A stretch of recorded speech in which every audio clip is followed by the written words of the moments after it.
vous parliez de souveraineté, la souveraineté numérique, c'est un sujet qui revient sans cesse. On parle des géants américains, il y a également la Chine. Mais donc la souveraineté, ça ne se résume pas à une posture politique, hein, ça dépend aujourd'hui de notre capacité à produire, à héberger et à protéger nos propres infrastructures numériques. Il y a le rapport Draghi, entre autres, qui pointe à un paradoxe, hein, l'Europe réglemente mieux qu'elle n'innove, et donc elle crée les règles du jeu sans toujours être sur le terrain.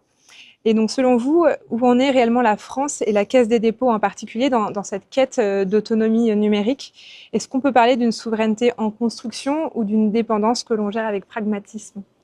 C'est une bonne question. Alors, par contre, ce qu'on voit, c'est qu'on a quand même de très belles entreprises françaises, européennes, qui sont des leaders. Aujourd'hui, on a Mistral sur la partie LLM. BPI a investi dedans. On a des structures françaises.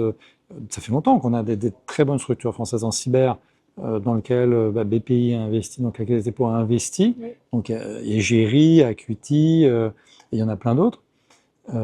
Et donc, en l'occurrence, je pense que la souveraineté, elle est peut-être en construction, mais elle est vraiment en accélération. Et je suis content finalement de ce qui se passe avec les Américains, puisque ça permet de réveiller les consciences. Ça nous force à se positionner. Ça nous force tous à... Alors, la Caisse des dépôts, ça fait longtemps qu'on a une conviction souveraine, mais c'est vrai que là, maintenant, on le voit, tous les DSI se réveillent. Je pense que le voyage de noces est fini, les nuits de noces terminées, et c'est fini en cauchemar. Et donc, avant que ce soit réellement un cauchemar, il faut réagir. Et là, je pense que tous les DSI sont en train de réagir, l'IRN va prendre, et on va accélérer notre souveraineté, puisque tout cet argent, je parle de plus de 260 milliards, c'est quand même énorme, Oui. qui part aux États-Unis pour le numérique.